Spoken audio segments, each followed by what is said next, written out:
Okay, so I don't know whether to start with the Chasa Kamga show, the Chasa Kamga podcast, the Codcast. Yeah, I'm just figuring out a name, but there's no name. So here's what we'll go with. I'll just go with, hey, my name is Chasa Kamga, and welcome to my podcast. You like that? No? Cue in intro. On this episode, Leandro Chasa Kamga. Huge Linda, what? You tell me something. If your name is mom or dad, I do it. I mean, you want to kill me. What do you want? And I didn't know. I didn't know what I wanted. All these guys and many more that I plan to meet and I've discussed with them, they're willing to talk to me about entrepreneurship, about passion, about building businesses, about doing business in Cameroon, etc. All these people are here to inspire. Technically, I have about 5 minutes for you to decide whether to stay and listen to whatever crap I'm going to talk about, or for you to, go away, because I believe that there's so many things that you could be doing at this particular instant, and that listening to me is probably the last thing that you thought of doing when you got up this morning or this afternoon, anyway, you get my point. Whatever you're doing, you have something better to do. So before you go, which you are eventually going to do if I start boring you or your life, I want you to do just one thing. First of all, I want you to recognize that I'm really grateful for you to have listened in for the past 1 minute or so. And it means a lot to me that you took your time out to do that. And the other thing, okay, I said one thing, but the other thing that I want you to do is for you to go to the comment section and tell me why you left. Whether my voice was too horrible, or I made you think of your ex-boyfriend, dog's cousin, something like that. Just one comment, one reason why you left. Now, the reason why this podcast was made was essentially to speak my mind.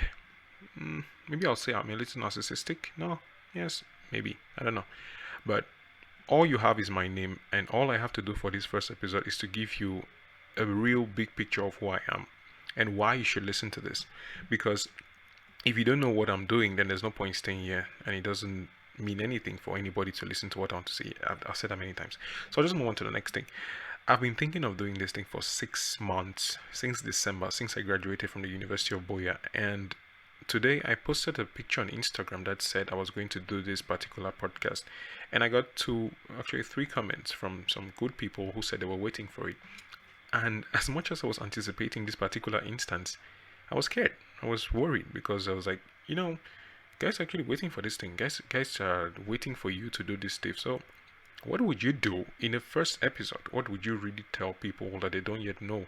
How can you make them have a reason to keep listening to you? So this first episode is me going all out. It will be very scattered. It will be, very generic and having a lot of components from the past, the present, and the future.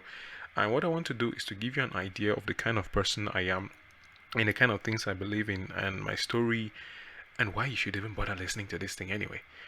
So I'll be talking alone for a while, like 30 minutes, 45, I don't know, I talk a lot, maybe too fast, I should slow down, I think. Then I would not edit this because I believe in the organic nature of content, and eventually you're going to find out a lot of my beliefs and a lot of the things why I'm doing what I'm doing. But this is the first step. The first thing you know already is my name. Actually, I have 4 names. My parents gave me 4 names. It's Hugues Leandro Chasa Kamga, and which means I'm from the Bamileke tribe, 110%. And no, I speak English well because I went to English school my whole life. And also I speak French. And I'm thinking of whether I'm going to do a podcast in French. I don't yet know, but probably or not. I don't know the future. If you can know the future and you can read it, cool. Let me know in the comments what you think of me doing a podcast in French or Pidgin. So now you have my full names.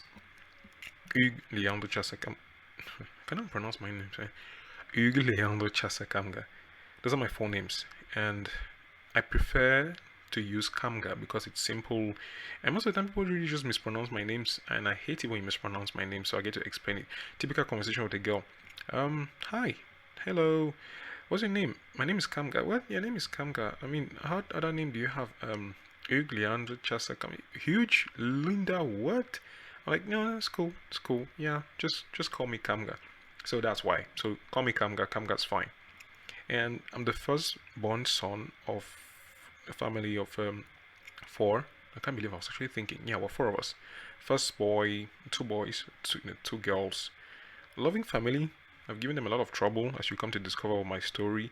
And right now, we are in a really good place, not financially, when average place financially. I don't even know because I don't know my dad's earnings and stuff.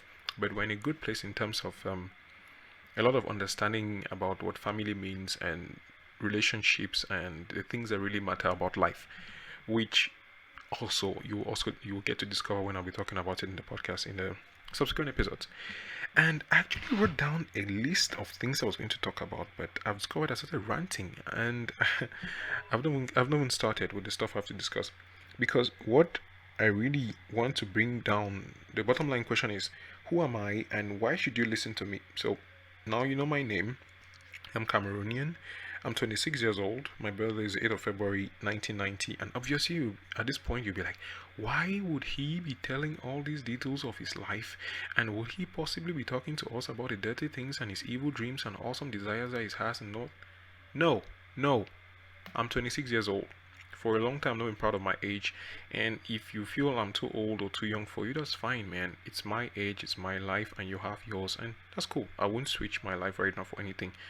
And that was entirely unnecessary, wasn't it? So, what I'm saying is, I'm looking down my notes because I'm actually feeling kind of nervous. You know what it means to stay in your room alone to talk? This is like 1:30 a.m. I'm alone in my room because this is the only time that people actually sleep around this area and I get to use my microphone and talk. Because if I do this during the day, it's not going to work. Yeah. So, it is a bit funny. But one thing I know is that if I don't do this, if I don't take the opportunity to speak up for the things I believe in and tell my story, nobody else will tell my story. That's what I really enjoy, and I encourage many people to speak up, to write, to do stuff, and really get the world engaged with the world around them. Because where I come from, I don't know where you're listening this from. You have different experiences, you have different things to talk about, and we can only share through these kinds of platforms. So, let me get on my introduction. My name, my age, my birthday, which means I'm an Aquarius, 8th February, really proud Aquarius with the whole, happy energy thing, many acquaintances, very few friends. I have some really cool people I call friends right now, and I'm so proud of them. And I wrote down my experience. Now, let's start with nursery school. I went to nursery school in government bilingual nursery school Bafusam, which is in the west region of the country. My mother actually taught me in nursery school. Yeah, my mother was my teacher. Yeah, imagine you going home and the person who gave you assignments in class is the same person who is cooking your food. Yeah, so that was not really a funny childhood. And with the whole holiday classes thing where your mom teaches your classmates and you can never escape and all that stuff. So nursery school was not funny. No, it wasn't fun. And primary school, government bilingual primary school, Bafusam, I did 7 years because I skipped the first class 1. I skipped class 1, and I did 6 years in school. Went to secondary school, which was one of the coolest and saddest periods of my life because I was talking to a friend a couple of hours ago, and I was telling him how horrible my secondary school life was when I look back to it, because it was a period when I really felt bad for a long time, and very few people are going to know this because I actually discovered a lot about myself and a lot about friendship towards lower seed high school, because I was a pretty secluded person in terms of you could see me, talk to me, I'll smile and laugh, and you will never know what's going in my head, and it happens even now. But secondary school it wasn't that fun, but it was okay. The whole boarding school experience, St. Bede's College, 7 years from 1 to 5, and in fact, the reason why this podcast is happening, if I have to trace to a point in my life where everything changed, I think Form 5 is the biggest point, and this is a part that literally changed everything. Because Form 1, when I went to secondary school, I had no clue what it was. I was the youngest in my class, 2001. I was the youngest in my class, youngest boy. There was a younger person, and I had to grow up a little bit faster because in order to get into the kind of conversations that those older persons, take part in, you have to be one of them. So as scrawny and small as I was with my myopia and astigmatism, so they were wearing glasses 3 years after I went to secondary school, by the way.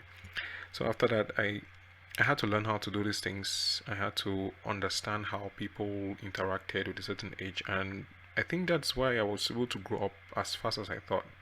No, as fast as I could, not as I thought. That's stupid. Come, guy, don't say that, man. Okay, cool, chill, chill. Yeah, so I had to grow up really fast. And from 1 to 3, I fell in love with literature in Form 3. I really wanted to do literature from Form 3 to Form 5. Fortunately, unfortunately for me, I was pretty smart. So at the ordinary level, I had 11 papers with 6 A grades and 5 Bs. Yay! Clap for me. Yeah, I'll pause for you to clap for me. But, I cannot get you clapping, so it doesn't really make any sense. But anyway, I got these really good grades. And I wanted to study A1, which is history, literature, French. That's what I had in mind, to do translation and become a translator. I don't know why I thought of that. That was really stupid, man. I wanted to do translation. Then my parents thought that it would be a great idea for me to meet a counselor, which was a really great idea. And what this counselor did was that he was able to tell me, not really tell, convince me, because of how smart I was, that science was going to be a really good match for me. And I believed him. I still believe him now, because I did the science thing and it almost worked. Almost. I took the sciences, even though everybody in school knew I was one of the best literature students and I loved the languages and I loved English and all that, but I believed that I could do the sciences and I could do well as much as my counselor did. First semester of lower seed 2006, I almost failed actually. There's this thing called Kaki in St. Beats. I almost climbed Kaki the first semester of lower seed. I had a 9.9 in chemistry because of an error. Because then, if you fail if you need to pass 2 courses for you to pass the semester, the term, not the semester. And I had just one course, which was my obvious biology, which I loved so much because of my awesome madam, Miss Dora Banboye. And so I was going to fail. I remember that afternoon, clearing grass, secondary school, and somebody tells me, "Hey man, I just saw your name on the list and you failed chemistry with a 9.9 average." I'm like, "Wait, what? No, bro, no." So I go to a lecturer, a teacher, and then he says, "What? Bring out my sheet and everything." And he fixes that, and I don't climb Kaki. That was the closest in my whole life that I've ever gotten to failure, from nursery, primary to secondary school. That was the closest in my life I got to failure, and that was because I made a choice that I wasn't very comfortable with, as much as I believed in it. So I struggled past lower seed and went to upper seed. The only subject, of course, that I could pass well was biology. I was really dumb in math. I did further maths for like 2 months and then I gave it up. Yeah, I gave up further maths. I could not even figure out math, so don't further my dismay and tragedy. Tragedy. Yeah, I just said that. Yeah, tragedy. Yeah, pain, failure, all of that. So then upset, I actually climbed Kaki. actually, I climbed Kaki at the end of upset because we had these mock exams before you write the GC. I mean, clearly you're in upset, so you have to write the GC no matter how you feel. So I failed. And what I think about that period is that my lovely Miss Dora Banboye wanted me to fail because she needed me to be in a place where I would understand the value of hard work and the pain of failure, because I was too confident that I could make it at the GC advanced level. And I learned a lesson, because after that failure, I didn't see school in the same way. I mean, you know what it means to be from Form 1 to upper seed and fail in the last class of secondary school. So I did that. I climbed Kaki. It wasn't that bad. Yeah, like upper seed, then you're not a perfect. I wasn't a perfect. I took a couple of prizes though. Okay, yeah, this is that part where I said I was a little bit scattered. I tend to think in many different directions. So I really wish you could stop me right now in the comments and tell me to stop thinking that way, but you're not going to do it because it's a one-way thing. So let's just roll with it. You know what I mean? So yeah, I failed. It didn't feel good. I learned my lesson, and eventually I wrote the advanced level. I had an A in biology, a B in chemistry, a D in something. Okay, yeah, physics, and then an E in mathematics. And technically, if you take my grades, A, B, E, D, it would make a bed, which is really what I was doing most of the time. I was sleeping. Yeah, I was in a bed the whole time. Now, done with opposite. I'm really taking details to talk about this particular period because a lot of what happens later up to now in 2016 hinged on a lot of the decisions I made from 5 to 2012, which is when I got into journalism school in the University of Boya. So just bear with me. And advanced level, got the grades. And like every regular Cameroonian, almost smart kid, I wrote every single concours. Concours exams, medical school exams, and I failed all of them. I failed the Faculty of Health Science exam in Boya. I failed the Q's concours in Yaoundé, and I had this brush with failure that made me feel really bad about failure. And I don't wish that on anybody. I don't deal well with failure. I don't deal really well with failure because it makes me feel like I'm incapable of so many things. I don't like the vibe it gives me. So I failed, and like every other Cameroonian who goes to the advanced level and wants to become a medical doctor, because being a medical doctor is the coolest thing that happens in the world, I failed, and I did the next best thing, which was biochemistry in the University of Boya. So 2007, I am in the University of Boya. Most of my schoolmates, Valentine, Vinco, Vola, Valerie, yeah, all these guys, we are in school, University of Boya, back of the class, guys are doing microbiology, some people doing biochemistry. And at that point, when I look back, at that point, I didn't really consider the things I wanted to do, because from the moment when I changed my mind about translation, I was really lost. Like, I had no idea what I wanted to do, so I was just following what my parents were telling me, which was, okay, fine, you've done this, do this. I'm like, okay, cool. And you're gonna fail. They're like, don't feel bad, man. It's life. It's Cameroon. That's what you did. So I'll do that. And then biochemistry first year was a mess for me because I failed mathematics. I think math 211, I think something. So the first semester, because the University of Boya has 2 semesters. First of all, getting used to the whole you're living alone thing. I mean, that's a whole chapter. That's probably a whole podcast on its own. Looking for a house in the university in Boya. So, figuring out the first semester, paying the school fees, getting used to the whole life, being a fresher. That's how they call freshmen. And first semester, I failed math. Second semester, I don't even know my results. I remember, I don't know whether I was actually sick or I pretended to be sick or just some sickness from heaven. But something happened with my health, and that is what I justified my failure on. My dad was pretty pissed. Yeah, I remember we were at the bridge in Bonaberry, and I was telling him, yeah, I didn't write exams because I failed and stuff. He was like, man, no, bro, no. That's what he told me. Okay, he didn't, but that's what it looks like. And then something happened because I had this friend too who was studying something else in university with whom I was living at the time. Carol, he's probably Nigerian now. Really cool guy, awesome dude. And he at the time he was studying medical laboratory sciences. So my mom, who was a good friend with, is it two or with his mom? Okay, they were friends. Please, if you know the thing, correct me. They were friends, and she had heard about him studying the thing, and she told my mom, and my mom said, you know what? Write the medical laboratory science thing, bro. Yeah. And I did, because that's what I did at the time. You tell me something, if your name is mom or dad, I do it. So I did, and I passed. I remember the day I got the results, I actually broke the bed, like the thing where mattresses are put on. How's it called? I don't know. I don't want to check right now because I'm really lazy. But that thing, yeah, I jumped and I broke it. And I was, at that point, what I had in mind, I can see picture. It was, okay, I've had a second chance to make a first impression. This is it. This is my opportunity to finally make my parents proud, because coming from a family where you're the firstborn boy and they've paid all the school fees for you to go to a Catholic school for 7 years, almost 200,000 per year. That's 7 years. That's a lot of money. University, the whole year, failure. Your brothers are looking up to you. You're always a smart kid, and everybody was always saying, okay, this guy's going to go really far, etc., etc. And then you're all this mess because you couldn't make up your mind to study. When I say you, I mean me. And then you get this opportunity to change everything. I was so pumped. I was like, okay, this is it. This is my chance. But guess what? It wasn't. Because when I started doing medical laboratory science, I already had experience of what university was going to be like. And the whole new guy phase was gone.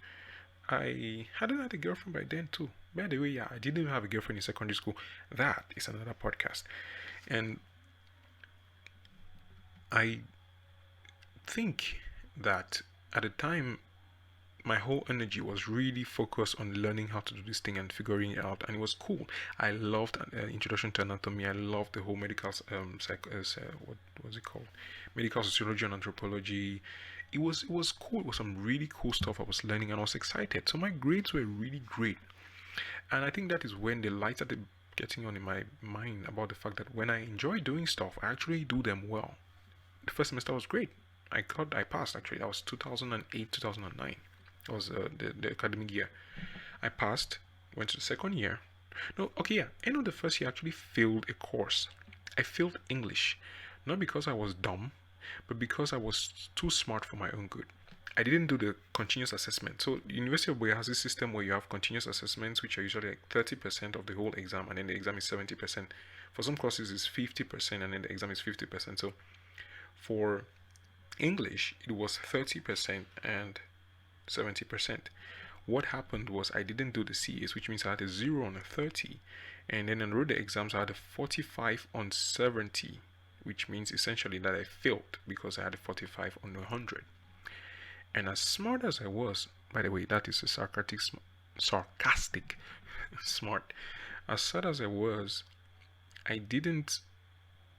Did I say sad or smart?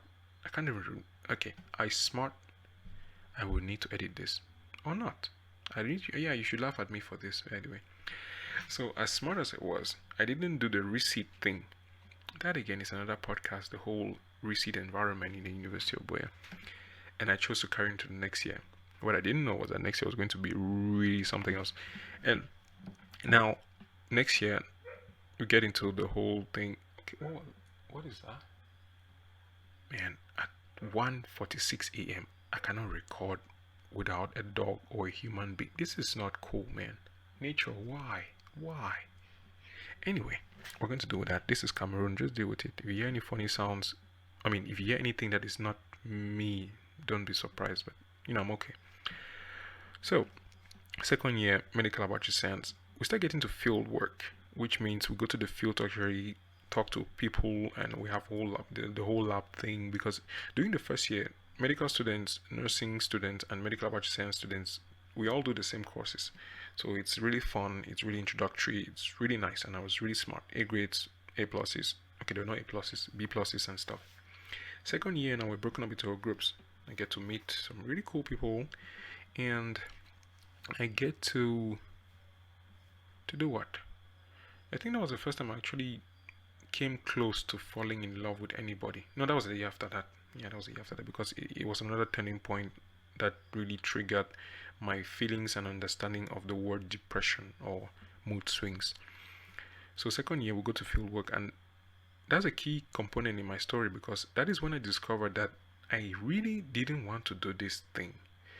This medical laboratory science thing, I wasn't excited about it one bit, because when we went to the field and we're talking in the laboratory, I didn't want to do all that stuff, man. I was so unenthused. I was so unimpressed. The only thing I wanted to do was to talk to the patients. Just wanted to discuss with them, just find out what they do, how they live, the kind of things they do every day, talk to the children. And that was what I was so excited about. That was it. The whole collecting specimens thing. I spent 3 years in that department, and I never, ever gave an injection or took a blood sample or anything of that sort. That tells you how unexcited I was about the whole laboratory thing. So second year we'll go to fieldwork, and I don't like this. And this is what I tell myself, and this is one key thing in my story that I really hope people can learn from, because that's the whole point actually of this podcast. Is the real serious point, is to learn from my mistakes so that you can figure out how to apply the things I have been able to go through in your own life. So what I figure out is I want to do this thing for my parents, because I really care about them, because they really care about me.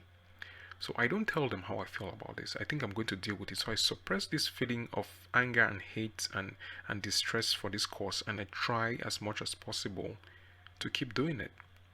But it doesn't work, and I keep pushing it. My results suffer. I start failing courses. I start feeling bad and dodging classes. I actually dodged exams at one period. And I just thought it was a phase that I was going to be able to overcome it. And even my parents thought it was the same thing. Like, no, it's okay. It's no more general courses. It's really specialized courses now. You'll be fine. Just, keep on. Parents have to do that. They have to encourage their kids. And that's what they did. But I felt something was wrong. And at the time, I had this really cool friend, my girlfriend at the time, who she knew how terrible I was feeling about all this, and she wanted to help me out. But then it was a funny place. I wasn't the person I am right now who will be able to tell you exactly how I feel about certain things. So I was dealing with all these feelings. That was 2008 or 9. I was 18, 19. Yeah, yeah, 2008.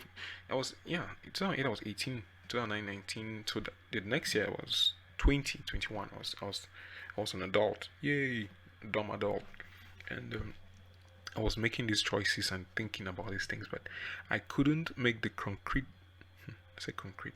I couldn't make the concrete decision to stop or to tell my parents how I felt about this, and actually move on with my life and do something that I really wanted to do. So I held on, and I kept failing, and I took 1 year extra because I told my parents, you know what, now I'll take over the year, carry the courses. So 2010, 2011, I took the courses over, and when the results came out at the end of the year, at the end of 2011, I felt so horrible about myself. I locked myself up in my room for 3 days. I didn't want to see anybody. I didn't take any baths. I didn't want to talk to anyone. I was just there. I didn't pick any calls. Nothing. That was my first brush with I'll say depression. Yeah, my first brush with. By the way, I don't want to make it sound like I'm really proud about the feeling that I had at the time. No, but it wasn't a cool feeling. And when anybody talks about depression around me being a white thing or something that's out of this country or something that people shouldn't be talking about with so much pride, you don't know what it takes to put you in that state, because sometimes it's nothing. Sometimes it's just a whole this feeling of helplessness, because my father traveled from Bafusam to Boya to come and find out that my results were not even as bad as I thought they were. But for me, it was the worst thing that had happened. He came here, saw the results, and he was like, man, you could fix this. Why would you not pick my calls? And I had nothing to say. I just didn't want to talk to anyone. I was just down. It was a mess. Plus, at the time too, I met a girl who really changed the way I saw relationships and stuff. And I think even up to now, it's affected me, sort of. And 2011 was a sort of a turning point. Yeah, because at the end of that year, when we talked and my father had seen my results and my parents were like, you know what, just keep on doing this thing. You're trying. You can still make it. One day, I got up, I took my stuff, and I went back home to Bafusam. This is like I'm not good with distance, so I cannot describe it. Think of the southwest of the region, which is where the university is, and the west of the region. So my parents, the family lives in the west. The University of Boya is in the southwest. So I traveled back to the west, and I went home. And I still remember this week, like 2 weeks, very well, because it was one of the periods when I caused the most hurt to almost every single member of my family. I told my parents I don't want to do this thing anymore. They were like, okay, all right. That was them still in shock. So, so what do you want to do? So what do you want to do? And I was like, I don't know. My dad was like, what, bro? No, bro.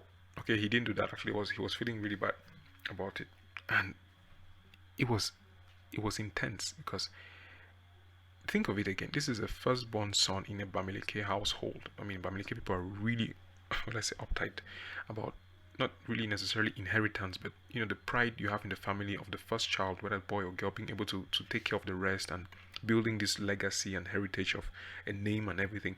So this was me, the firstborn son, leaving school after spending 3 years failing. Before that, spending 1 year failing, and doesn't know what he wants to do. Seriously, when I think of that time, and when I think of everything that I've caused my family and everything, I'm so blessed to have these people who would be willing to still take the crap I bring out and who can support me up to the point of to the point that I'm trying to do, really build a business or something that I'm trying to do right now. So they asked me what I wanted to do, and I didn't know, and I literally didn't know what I wanted to do. So for 1 week, after my mom had cried because I made her cry, she was like, man, you want to kill me? What do you want? And I didn't know.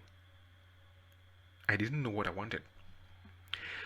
That was the first time in my life that I was able to stand up for something, which technically meant nothing because I didn't have something I was standing up for, but I was able to accept the fact that I didn't want to do what I wanted, so I knew what I didn't want to do, but I didn't know what I wanted to do, which is a very funny interception.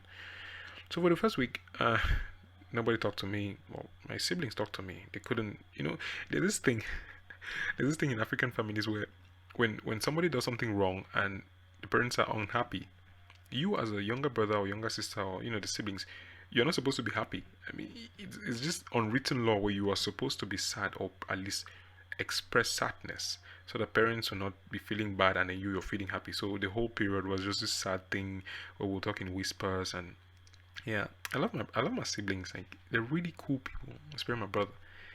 And so that period was a dark period. I was in my room most of the time. I was on the internet trying to talk, and that's the period when I met some really cool people. It was the whole BlackBerry thing. BlackBerry had this flaw that, yeah, in fact, it's a long story. But anyway, it was this period when I was on internet, on BBM, meeting people, talking to people, and yeah, that is the period when I met a really cool friend called Anne Marie, which will come up in the podcast, at some point, because she's doing some really good work with her blog and stuff. And that was the period I also met a friend, Praxed. Yeah, memories are cool. That was the period I met Praxed online, and I literally fell in love with her for the very first day. And right now, she's like the coolest short person I know. If you listen to this, Praxed, don't feel bad. You're still cool. And yeah, so I stayed in my home for 1 week, and it hit me, literally. Like, I'm not a particularly religious person. I will not say I know the Bible because I don't read it as much as I'm supposed to, but God spoke to me in the choice I made at that period, because I chose to do journalism and mass communication without ever having contact with anybody from that particular department. The only thing I did to confirm my choice when I chose to do that was to call my friend Hamlet. Hamlet was a double major at the time at the university. I think he graduated. Yeah, he did journalism, mass communication, and women and gender studies. He's a really cool guy, a really smart guy. We've had a podcast together, which will probably be rolling out sometime soon. And what he told me was, to do journalism in the University of Boya, all you need is the points. And because I had a B and I had an A, a B, an E, and a D, my points amounted at the time to 12 points. Keep in mind that this is the same certificate, advanced level certificate I used for biochemistry, the same certificate I used for medical laboratory science, and the same certificate I'm using now to apply to study journalism in the University of Boya, the same university, 3 times, 3 magical numbers. So yeah, man, oh man, massa, sort of. So I call Hamlet, he confirms to me, he just points, and I tell my dad, here's what I'm going to do. So I write this, okay, yeah, I remember, I write this really long letter to my parents to explain to them the reason why I have to make this switch. And I think that was it. That's almost a recurring theme in my story, because at most of these key points, because I find it difficult to talk with my parents until recently, like to have these conversations face to face, since I tend to go in over my head and then talk about things I'm not supposed to talk, or give unnecessary information that really pisses them off.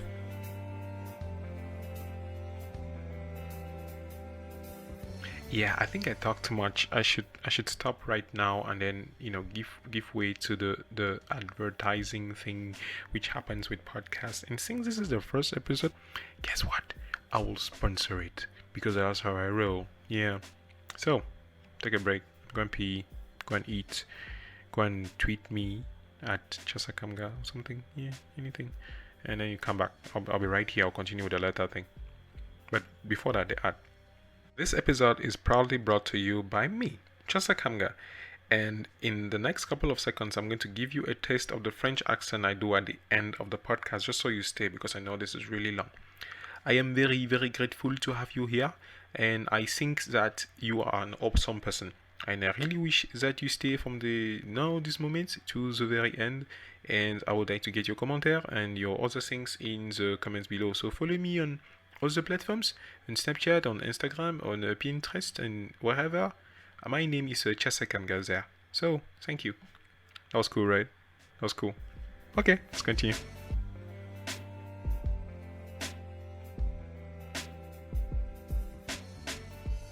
I write these long letters, handwritten letters, that explain my choices, because I tend to write better than I talk sometimes.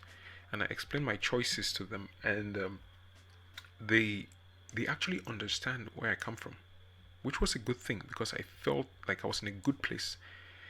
I started to at the time reading a lot of James Altucher. I think the reason why I was able to make that choice was because of my ingestion of James Altucher's Pure. I read all his books and I was blind, but now I see. What 40 alternatives to college. I came on his blog and I really read and I ingested and read, and that was it. I was ready to take a leap of faith in something that I thought was what I wanted to do and really try it out. So I looked at the program online and I downloaded the course codes and I was looking for the books and looking for the lecturers. That was even before the results were out. I mean, that is how confident I was that I was going to be taken into journalism and mass communication. And my dad was, I remember how skeptical he was when I would talk. I'm like, okay, I need to do this. Like, you've not been taking it. I'm like, I have. He's like, how do you know? I'm like, I know, bro. I know. Okay, yeah, I didn't add the bro part, but yeah. So he was skeptical because, like every parent, he was scared of my future. I understand completely where he comes from. But I got in. I really did get in. Journalism and Mass Communication, University of Boya, 2012. And that was the time of my life because everything I did from that moment till 2015, to the end, to when I graduated, was an exceptional experience. Meeting my friends, Trevor, Gabriel, all these people. It was a period of my life where I was particularly excited. I mean, by now you see that the whole, from 2000 my university period was it was filled with a lot of events, like many events, and it was the time when I made so many choices that have affected what I'm doing right now. Because between that period, the biochemistry, medical biology science period, I was able to meet a lot of entrepreneurs. That's when I met Mambe Churchill for the first time. He forced me into doing PHP, and I didn't because I'm lazy. And I met Nara, and I met a lot of tech guys, Valerie Colon, Raul Andre. I met with my friend Alex and Asanka Ewe, like all these cool people. I was able to meet them during this period that I was fighting and falling and all that, and it was a period that I learned a lot. And I think there is no one way I can use this one episode to explain it, but 2012, choosing to do journalism was the best thing that ever happened because it was the first time in a long time that I made a choice that was mine, and I was ready for the consequences. And the confidence that gave me to push on provided me with a kind of energy that allowed me to get the great grades.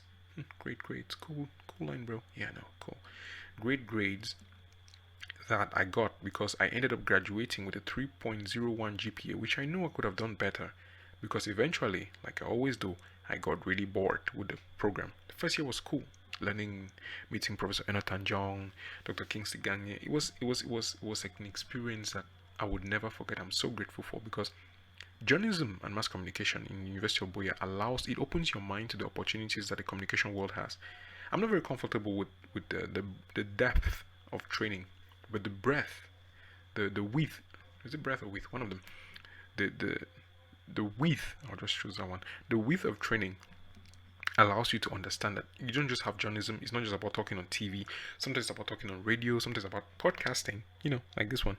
Sometimes about paper writing, public relations, advertising, book publishing. There are so many faces to communication that give you an opportunity to make a living, and that is what I'm grateful for. That is what I'm really proud. I'm a proud ex-JMC because of that exposure. And those 3 years, between those 3 years, I was able to, would I say fall in love? No, I have issues with love. That's a whole podcast on its own. I was able to meet some really exciting people. I was able to discover a lot about myself. I was able to learn a lot about myself. I became the assistant public relations officer of the Association of Student Journalists. Also, I became the president, and then I resigned, and then I had all these really cool experiences that made me really comfortable for 3 years. And during that period, the mistake, when I look back at the mistake I made during that period was to listen to my parents. Not in a I'm not happy I listened to my parents way, but because at that time I really had all these entrepreneurial desires and mindsets and trying to do a blog and write and talk to people and all that. But my parents have played a very big role in my life, and even right now they are still playing it, and they will play for the rest of my life. And the mistake I made was I listened to them without listening to my own voice, even though I'd made a choice from the very beginning, because I could have started what I'm trying to do right now at that time. But they'll tell me, no, focus on your education, it's important, which was true, it was important.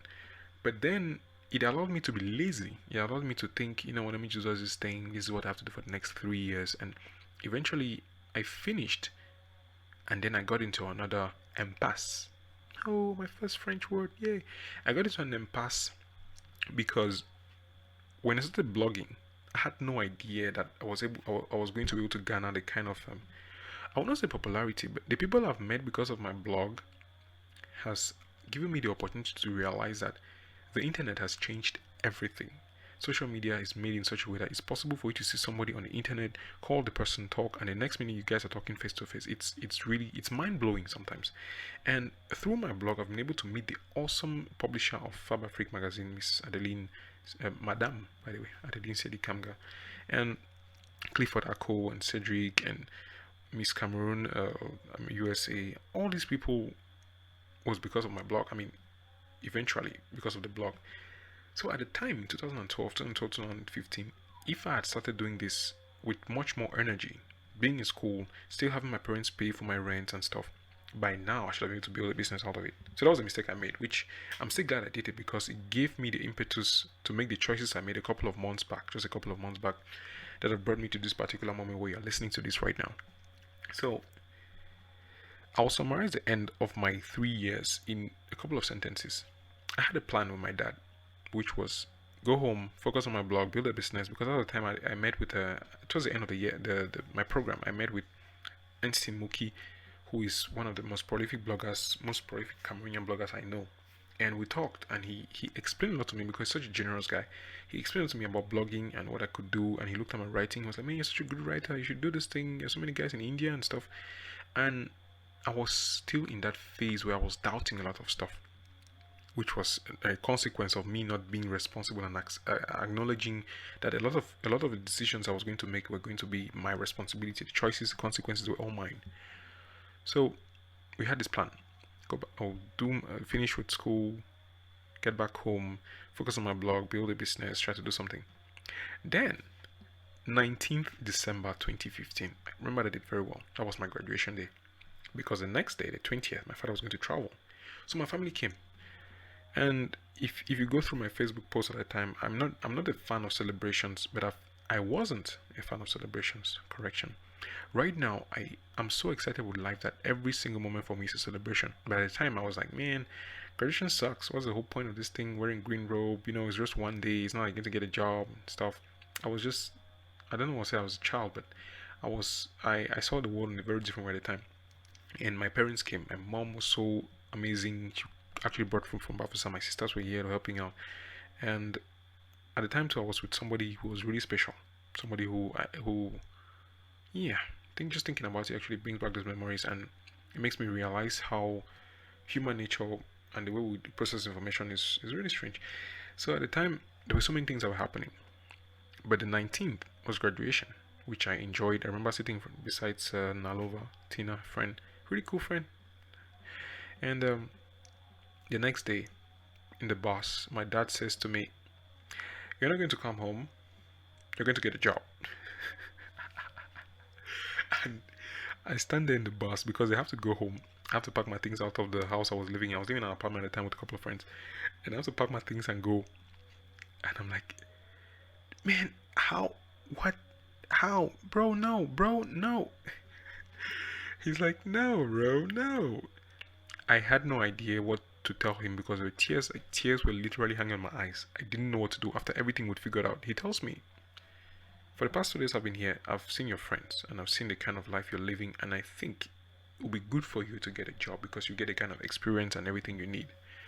And he was very correct because that was just the basic truth. I needed the experience, but at the time, all what I saw was trust broken, failed dreams, and my defenses were just turned back up. It was back to 2011, the whole depression thing and the whole feeling bad about all that stuff.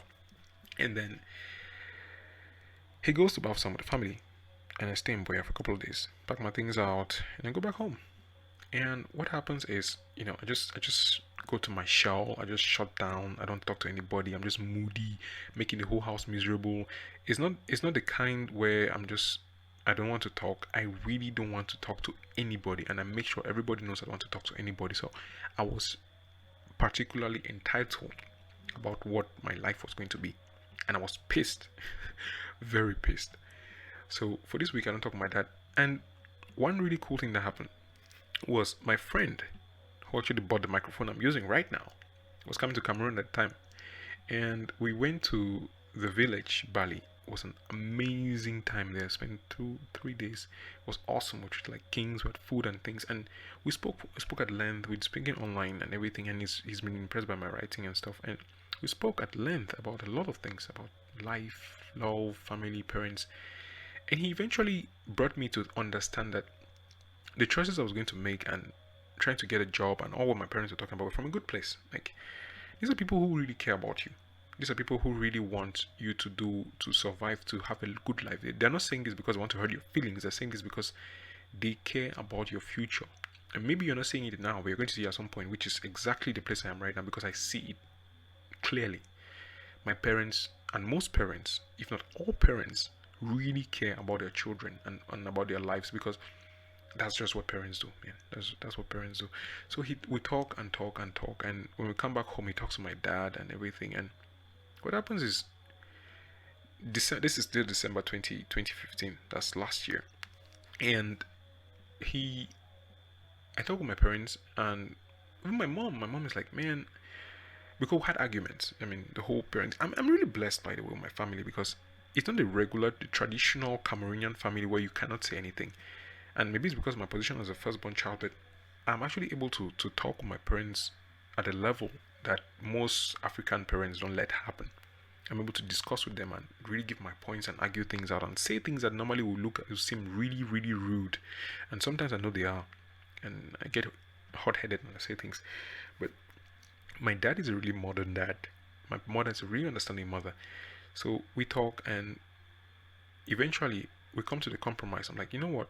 I'm going to do it. I'm going to go to Douala and get a job.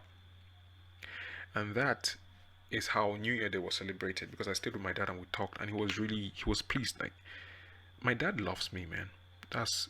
I'm really proud, and I don't want you to not to feel bad about it. I mean, we all have our issues, we all have our problems, but I mean, right now, for example, I might not have the exact life that I want. I might be wanting more money or something, or more internet access or anything, whatever. I mean, there is always something you want more, but we don't often look at the things that we really have, like the family, the friends, and the people who really care about us, and we're just grateful about them. My dad really loves me in his own way, in everything that he has done, in all his flaws and weaknesses. He has always tried to be the best father that I could have, and I'm really happy. I'm grateful for that. So we talked, and he was happy, and we tried to get to work around things. And I went to Douala. I live with my awesome aunt. My aunt, by the way, I try not to give details about people's lives, because I really want this thing to be about lessons learned and my own life, because I don't have permission from these people to talk about their lives, and I'll try as much as possible to avoid them. My aunt is one of the most supportive people we've had in my family, because she's helped my mom, she's helped us so much, and her children have been so awesome. Like, they're really awesome people. My first computer was bought by her daughter. My second computer was bought by her daughter. The computer I'm using right now was bought by her daughter.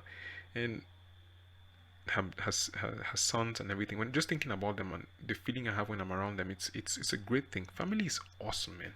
So I moved to Douala, and I have to look for a job.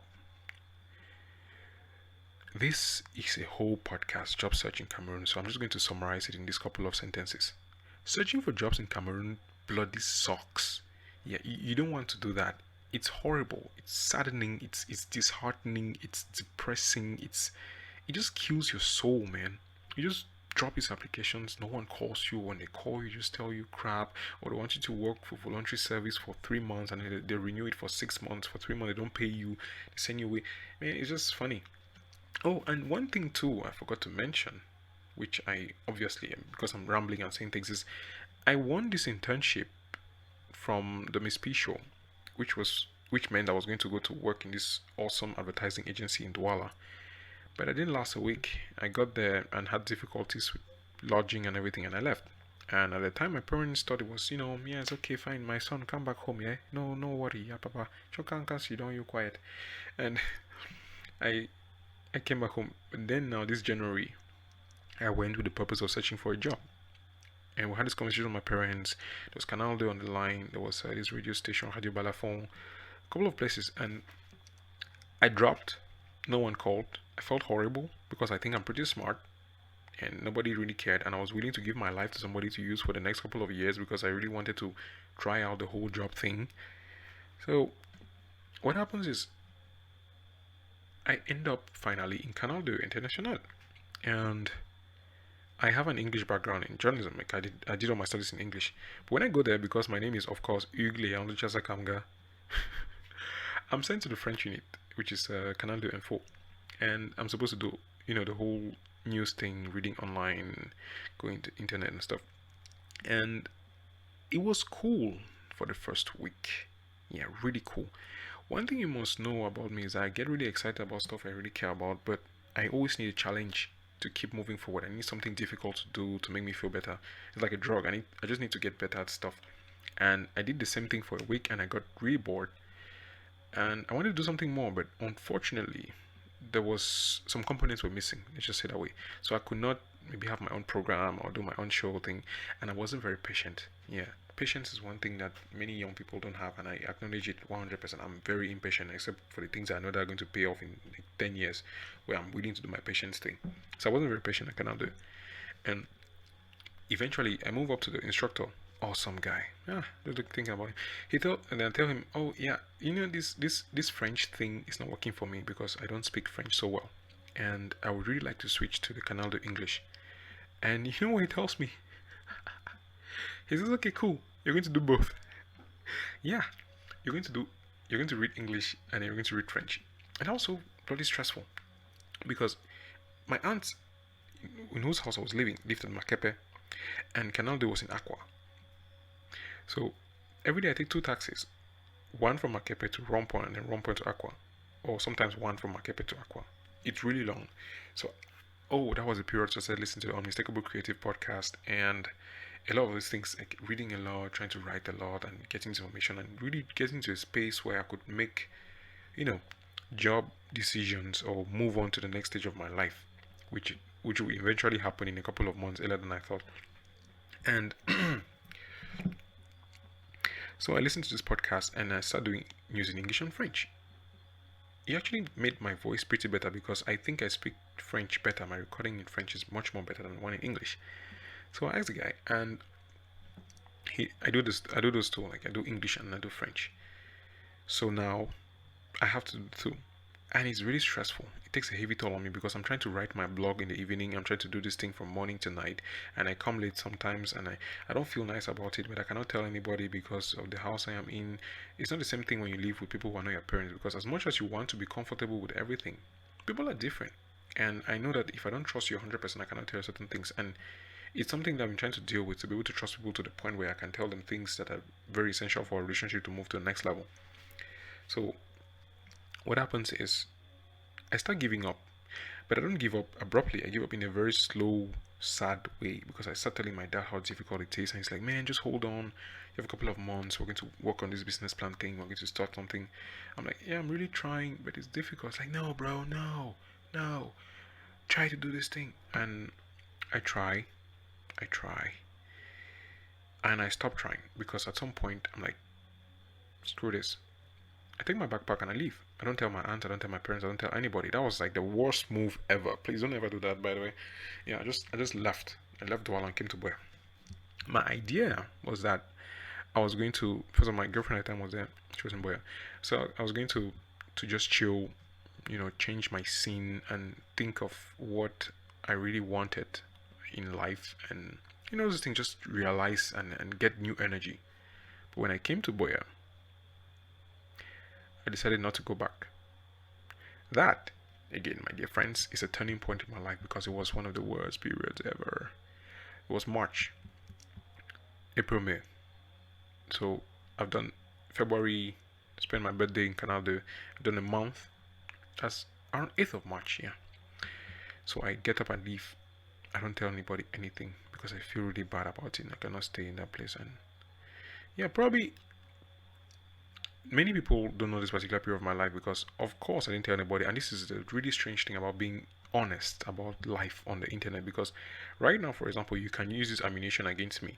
So I'm putting myself in a very vulnerable position, and I'm totally very uncomfortable with it. Just so you know, I don't enjoy what I'm doing right now. It's like a therapy session, but without a therapist.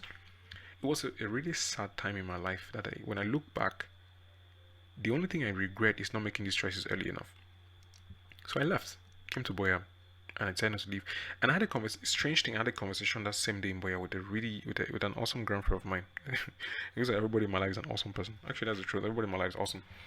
Lisinki, he's an artist. He's a really religious person who has a very, neat way of looking at Christianity, Jesus Christ, and everything. And we talk, and he's like, man, I mean, we really talk, and he really gives me the impetus I needed to move forward with my choice, which is not going back and really trying to look at things in perspective. So I stay here. My parents are pissed. As I'm trying to summarize, this thing has been going on for 53 minutes. This is really long. I hope you enjoyed it, by the way. My parents are pissed, and I am thinking of what I'm going to do with my life. I'm really lost. I've had a degree in journalism. What the hell do I do now? I don't know. Again, this is like 2011 all over again. I don't know what I'm going to do, but I don't want to do this job thing. So my parents call like, man, go back to Douala, talk to your aunt, apologize, and fix this stuff. I'm like, no, I'm not going to do it. And like, what? How, man? Bro, no. And I'm like, no. Okay, not exactly. But it wasn't a good time. We argued. I said things I wasn't supposed to. And again, I'm so grateful for my parents. I mean, things I've done, nah. I don't know how they're able to handle this thing. Most of my friends, I don't know how they're able to handle me, because sometimes I really think in over my head, and I do and say these things that are really stupid, and I really feel bad about them. But I'm so grateful to have these people who get that they don't. What I do doesn't come from a place of from an evil place. It's just from a place of frustration most of the time. So that period was a dark period. I didn't have a home. I moved in with my friend at the time. Actually, I mean girlfriend at the time. I don't want to say it a lot because it's funny. I moved in with my friend at the time, and she really supported me. She really had my back, and she was cool. She was awesome about the whole thing. She had this way of making me, come back to my senses and really look at reality and think of the responsibilities I had and everything I wanted to do. She was a really she's a really awesome person, and at the time she was really supportive about this. Now, what happens is another turning point, which I think most people would not recognize, is I started talking with my mom. Yeah, my mother is she's the most beautiful woman I know. First of all, she's like 50 something years old, and she's such a beautiful soul. What is with the dog? I'm talking to my mom here, man. Shut up. She's such a beautiful soul because, of course, she's my mom, and everybody loves their moms, and etc. etc.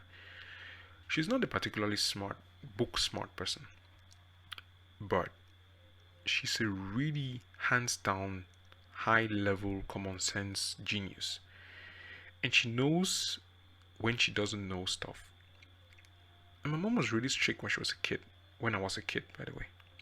And I'm going to talk about my mom in a whole podcast, but what I want to say is I was able to get to a place where I could talk to my mom on WhatsApp. She loves WhatsApp. And she finally got my point, because we discussed and talked at length, because she got my point because she wanted to get my point, which is a lesson I learned. Sometimes people don't listen to you. They don't get what you're saying because they don't want to listen to you.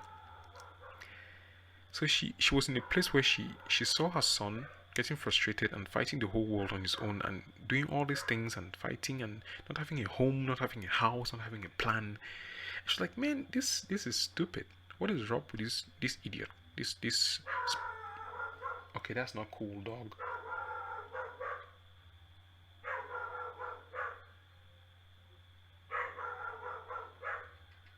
It looks like that's not going to stop, so I'll just continue. So she tells me we need to talk. So we talk and talk and talk, and I write and I do my thing. I write. And she gets me. She really gets me. And she says, man, you know what? I get you. And she helps me out. And eventually, I'm able to find a place, which is where I'm doing this right now. This story building data out that looks like a palace compared to everything I've been to. And what I do next actually changes my dad's perspective, because for all the things I said and the Skype calls we'd had and the arguments and everything that I told him about and made him really pissed off, I wrote him an email that explained the place I was from. And he got me, which is something I'm also grateful for. He actually got the idea, the point I was trying to make. But the real thing that I think changed everything and put me in this position right now where you're listening to this podcast and the next things I'm trying to do, which is the NGO I'm building and the business I'm trying to build, is I did a recording of a poem that a friend, Anne-Marie, wrote. That's my French accent. My friend Anne-Marie wrote a poem. My friend Anne-Marie, she wrote this poem about a mother who left her child with the whole because of Boko Haram. And the first time I read that poem, I felt really pained by the poem, and I said I had to read this, and I did. And I sent a recording to my dad. I sent a recording to some people I really trust. Anne-Marie was one of them, and she was so impressed. And my dad was so bloody impressed by it, and I think that's what changed my mind, because he saw what I was trying to do. He saw, he had a vision, the idea. He could see at the time what this idiot of his poor child was trying to do, and that was it. Ever since then, he was bought, and his only single problem has always been the same one, which is, bro, do a business plan, do an association, register a company, do this thing legally. That's his own problem. It's not about the dreams anymore. Like, he gets the idea that I'm probably gifted or smart and have his talents, but we don't need talent, man. We don't need passion. We don't need all that. This is Cameroon. This is not Europe, where somebody will pick you up talent and blow you up and you're going to meet every day. You have to work hard. You have to build a business, which is what I'm doing. And now, the last couple of months have been a real awakening, making all these choices, actually breaking up with the girlfriend at the time who was really supportive and really loved me and everything. So for the past 1 hour, what you have been hearing has been a summary of the last 26 years of my life.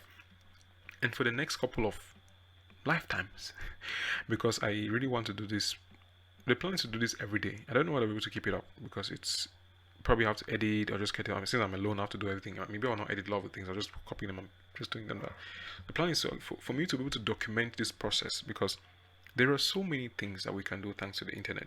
And so many people are doing awesome things. I've done some interviews with really good guys. Paul Otto, Churchill Mamenanje, Don Yoel, Hamlet, Bine Mukuri. All these guys and many more that I plan to meet and I've discussed with, and they're willing to talk to me about entrepreneurship, about passion, about building businesses, about doing business in Cameroon, etc. All these people are here to inspire. And some narratives actually are not being told, which is my problem, because the whole entrepreneurship thing is cool. It's nice. You get money because you work hard, you have your own business, your own boss. Yeah, it's cool. Yay. But there's some parts of the story that are not being told, which is something that I really care about. And interesting enough, for the past 1 hour, I've not even mentioned social media, which is cool, because that is another field I'm really passionate about. Now that you know my story, and that I've spent 1 hour of your life, I would like to stop here, because the next episodes are really going to things I'm passionate about, like passion, for example, Gary Vaynerchuk and social media, friendship, relationships, dating, social media, building businesses, marketing, and one of the biggest, writing, being open, being introverted, having a brother. Like, there's so many topics that I could actually handle, for the simple reason that they are my personal experiences. I didn't go to any school to learn how to do this stuff. These are things that happened to me. For example, like a time in Form 3 when all the boys told the girls that I was the one who was carrying information to the girls' dormitory when I wasn't, and I felt really horrible, and that ruined the whole of my secondary school life. Or the time in university when a girl told me I wasn't charismatic enough, and that ruined all of my relationships. No, not technically. Or the time when Christmas, I was really happy with my family about everything. So I have all these stories that I think are interesting, and they may not be interesting actually, because if you've been listening up to this point, then it proves my point that actually I might have interesting stories.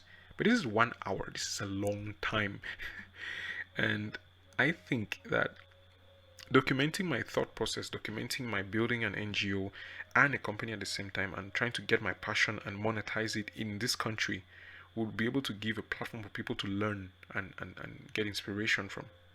I don't know, I could fail. I could literally just flop it up and become a mockery on the internet. Thank God there's no video, you not see my ugly face. And who knows? I don't know.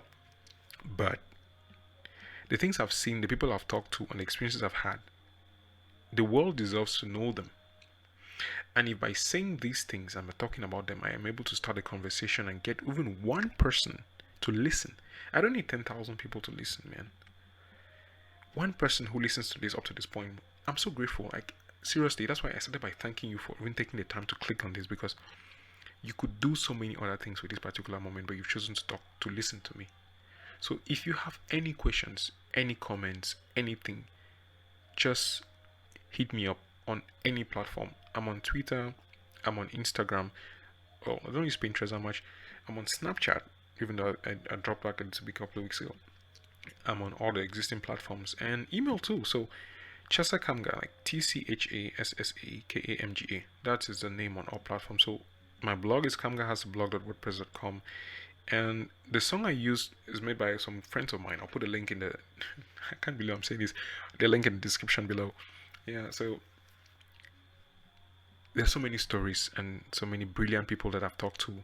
So I'll be doing some of this spiel, which is talking by myself about a lot of things, and I hope I'll have to do up to 1 hour. And some of the episodes will be me talking to other people, getting to talk about entrepreneurship or their businesses or the things they built. But I know you're going to like this, and if you don't, I would like for you to tell me why. And I would end this with speaking in French, because it's been English the whole time, and you might not believe that I actually speak French. So let me switch. I usually have this problem having this mental switch from English to French, but I'll try that now. Je veux d'abord commencer par remercier tout le monde qui écoute. Je sais que tu as pris beaucoup de temps. My French accent is stupid. Tu as réussi à prendre quelques minutes de ta vie pour me consacrer, pour consacrer ces minutes à moi. Et pour ça, je suis tellement redevable, parce que avec tout le contenu qu'on a sur Internet, avec toutes les choses qu'on peut faire, tous les jeux qu'on peut jouer, tout, médias sociaux, Snapchat, etc., pour qu'une personne prenne le temps d'écouter quelque chose que je vais écrire, quelque chose que je veux dire, ça me fait vraiment beaucoup plaisir. Et je trouve que dans les prochains épisodes, je vais essayer de faire un sommaire, là par exemple maintenant, en français. J'ai raconté ma vie en 1 heure. Donc j'ai commencé la maternelle, primaire, etc. Et la raison pour laquelle j'essaie de faire ce sommet, c'est parce que pour continuer dans le domaine de l'entrepreneuriat, les médias sociaux et autres choses que j'ai envie de discuter, c'est pas vraiment normal que je commence à parler sans que vous n'ayez une idée de ce que je fais ou qui je suis.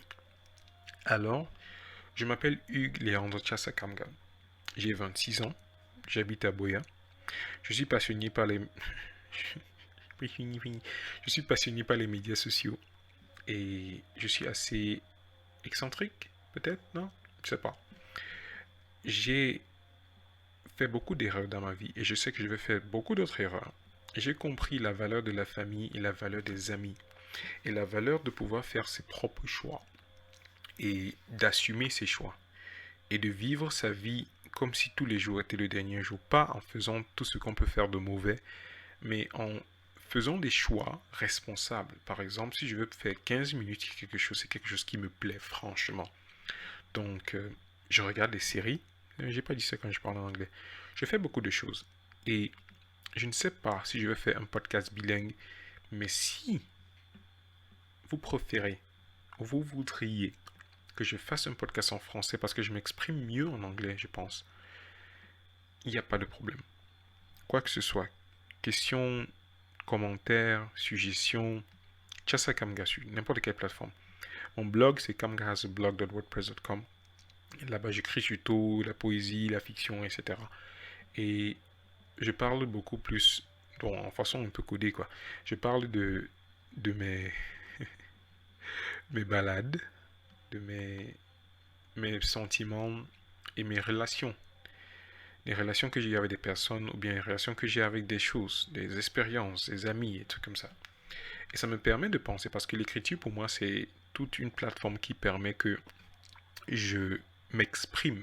Parce que dans la plupart des turning points, des points, des impasses que j'ai eu dans ma vie, surtout avec mes parents, c'est grâce à les lettres que j'ai réussi à faire part pour qu'ils comprennent mes idées. Donc l'écriture pour moi a un grand rôle à jouer dans ma vie. Ça me permet de m'exprimer mieux et de comprendre mieux ma façon de penser. Parce que parfois je pense, et c'est seulement quand j'écris un poème ou bien une histoire que je dis, ah bon, donc en fait ce que je disais c'était que tel, tel, tel. Donc l'écriture joue un grand rôle. Et ce rôle, cette passion, me permet maintenant de voir que le monde n'est pas aussi rose qu'on le pense. Et avec les personnes que j'ai rencontrées, grâce à mon écriture, et grâce à ce que je fais, grâce à la personne que je suis, j'ai réussi à me frotter avec beaucoup d'entrepreneurs, beaucoup de personnes qui créent vraiment des structures du futur. Et ça me permet de voir les deux côtés des choses. Donc, les personnes qui sont paresseuses, comme moi par exemple, qui essayent de faire des trucs qu'ils ne font pas, ils ne mettent pas assez d'efforts.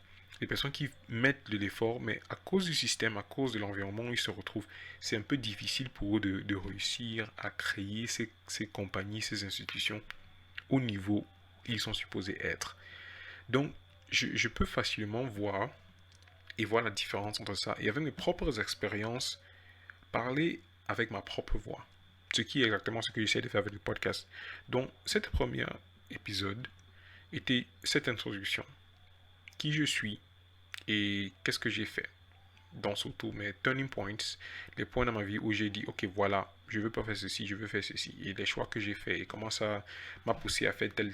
Parce que d'étudier la biochimie, sciences de laboratoire médical jusqu'à journalisme, ça m'a porté à ce niveau, à ce point où, par exemple, là maintenant, j'essaie de construire un startup, un media startup qui est franchement assez rare, qui doit faire la production, content management, etc., etc.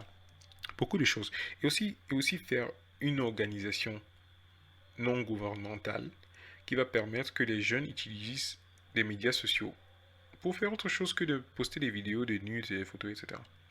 Donc j'ai ces deux gros projets et je pense, je compte utiliser cette plateforme et d'autres plateformes, Instagram, etc. et Snapchat et vidéo bientôt pour pouvoir documenter ce processus parce que beaucoup de personnes se lèvent un matin et voient Jesse Carlton, il a commencé tel parce que c'est un grand frère que j'aime beaucoup.